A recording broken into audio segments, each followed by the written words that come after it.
We're joined on INSEAD Knowledge now by Harvey Koeppel, of the Centre for CIO Leadership, and by Bruno Lanvin, who's with eLab at INSEAD. Welcome to you both. You've been talking at a conference here, forum at the Asia campus in Singapore about the role of the CIO. Harvey, first. How do you see the role of the CIO evolving? Mostly we see some of the harder skills, more of the technical skills, being augmented with some of the softer skills that typically have been characterized across the rest of the C-suite, things like leadership, things like human capital management, things like strategy and innovation are becoming more and more a key aspect of the role of the CIO. One CIO here at the forum actually referred to himself as the IT guy. Is this really the perception within companies that you've got this person, the IT guy there, and that's as far as they go? It's a sort of functional title? It is probably different by region and by industry segment, but overall, in the research that we did globally, one of the major obstacles to progression that CIOs cited was lack of perception or understanding of their role and continuously being pigeonholed into this manager of a cost center role. So I think that would be a fair statement, again with exceptions geographically and by industry. Bruno, you were involved with the joint research with IBM. Looking at the role of the CIO within Southeast Asia. No surprises or few surprises within that particular research? Well, by and large, the results we got to the survey were well aligned with the results of the global survey. Some differences emerge in the way ASEAN CIOs see themselves as moving up in the companies. There's clearly a perception that peer pressure is probably higher here, that being admitted to the boardroom is not the end result, and that there are other ways of influencing decision within the organizations. On the other hand, participating in strategic decision and being seen as participating by your peers are two sides of the coins which are more important in the ASEAN context than probably in the global context. And by ASEAN, we should say this is basically Southeast Asian countries. Yes, we covered 6 countries in the survey. So Harvey, is this particular survey in alignment with what you've seen globally? Yes, it's fairly close. I think one difference is on a global level there seems to be a perception by CIOs that if they do acquire and develop some of the more softer skill sets that we've been talking about, that they do have both aspirations and opportunities to advance much further within their respective enterprises. But from this particular survey of Southeast Asian CIOs, it seems that they really see themselves as being kind of locked into that technical role, as being the IT guy. Yeah, my sense is, and again I think we would probably want to do further research on the specific area, but my sense is that the ASEAN culture when it comes to information technology operations is probably simply lagging behind some of the Western Hemisphere countries. If you look at where IT was in the United States 20-25 years ago, you had the computer room or the data processing department, where the function was viewed as purely back office expense, a cost center. And I suspect that what we're seeing in ASEAN is probably a similar evolution. What I think will be very interesting is, given the pace of change and the amount of change that's happening and the pace that is increasing, I suspect that the ultimate time frame for the ASEAN region to catch up and perhaps even have the opportunity to exceed what's happening in some of the other parts of the world, I would imagine would be hastened by the pace of change of technology. This is also a question for companies in terms of how they perceive the IT function, as to whether they see it as providing value rather than just being a cost center. That's right, and I think that's key. It's one of the things we've discussed at length, and the study is really pointing us in the direction of is that this is not a CIO-only issue. This really is an enterprise issue across the C-suite. It is an issue that affects the governance of most enterprises. It affects the operating model of most enterprises, and is something that CIOs cannot do alone.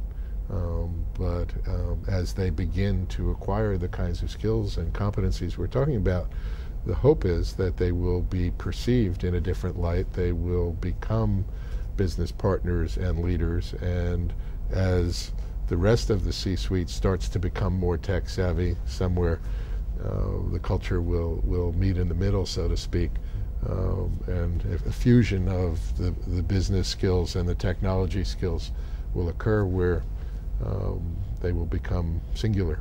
Yeah, we're getting a similar message from the ASEAN survey, with probably one nuance about the locking in phenomenon. Our respondents insisted very much on the fact that the reason why they are locked into being the IT guy is not just because of their management and how they are being perceived within the company. It's also because of the pressure of their daily functions. They consider they have functions that they have to perform, and that does not give them the opportunity to move up to other interests or strategic functions. So the two additional messages they are sending is, first, help me communicate with these people. Give me ways in which I can relate to business, I can talk their language, I can show why my job is helping their overall objectives as a company. And the second message is, please convey the same message to the higher management. They need to know the opportunities that are with me, with my function. If they help me evolve, they will also receive something in return in terms of the overall performance of the company, but they need to be aware of it. I'm not the only one who needs to be aware of that.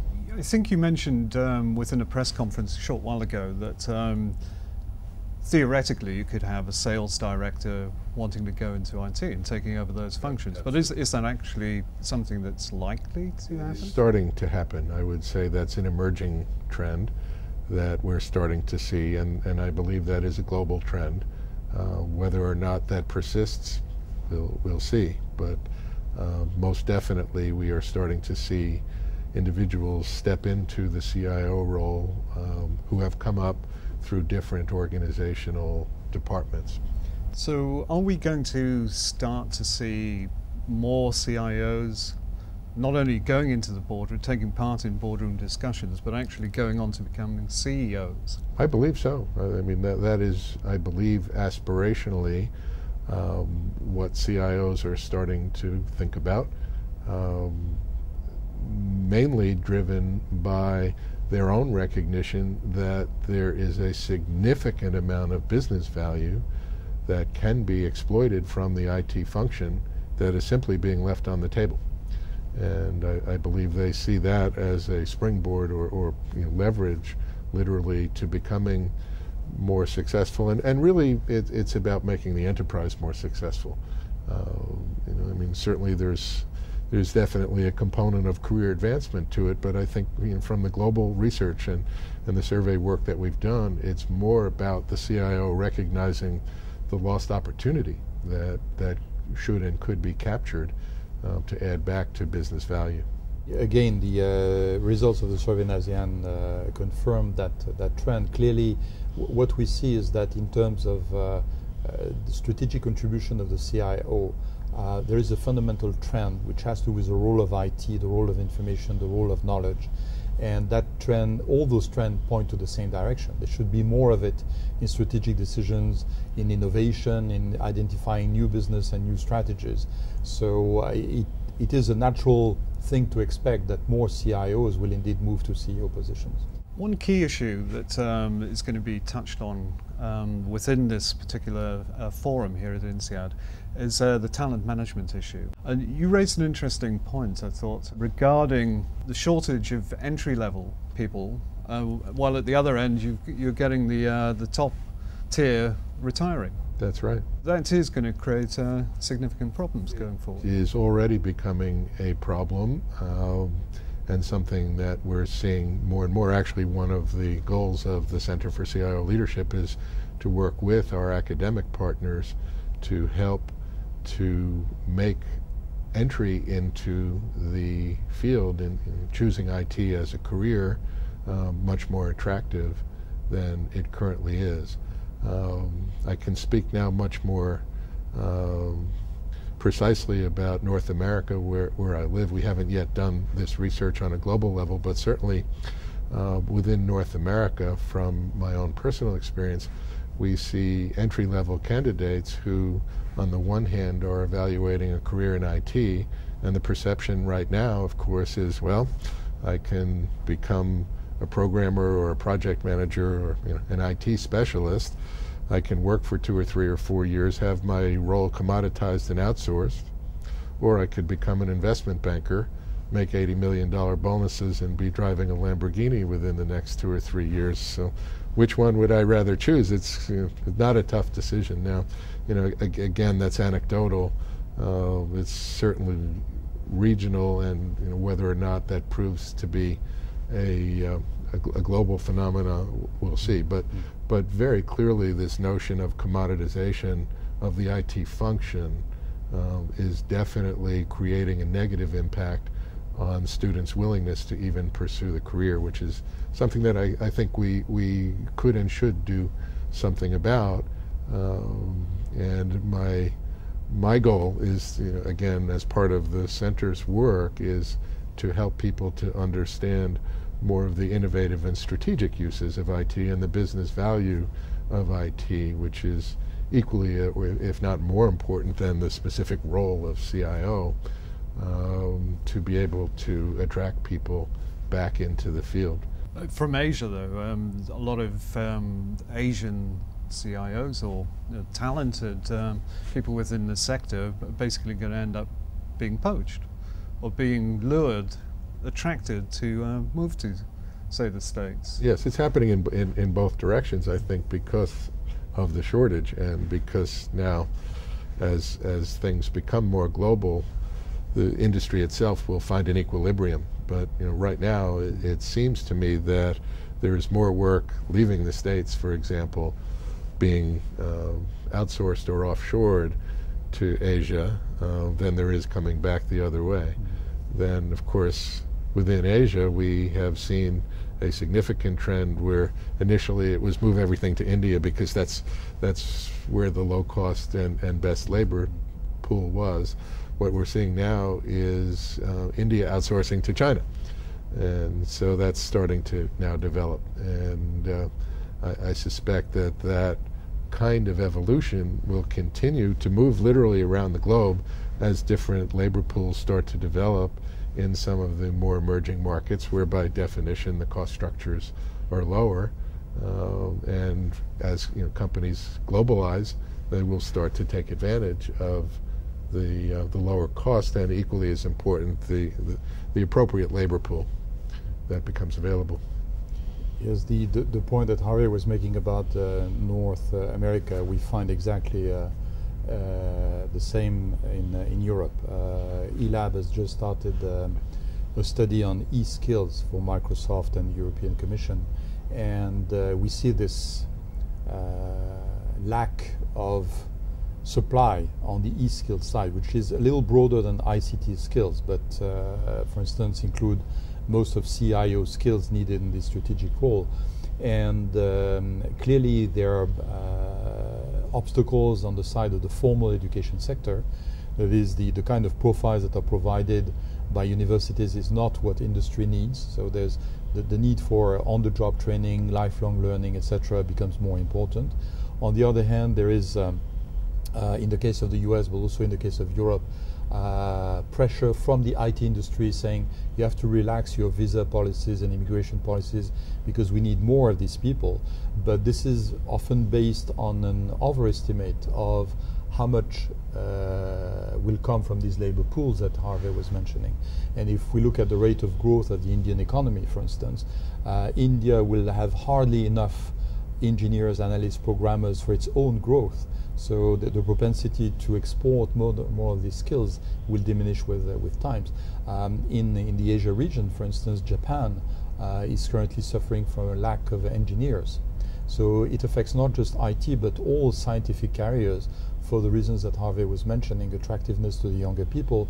One element also worth considering is this striking gender imbalance in scientific studies and IT skills in general, which is not what we see in many other sectors.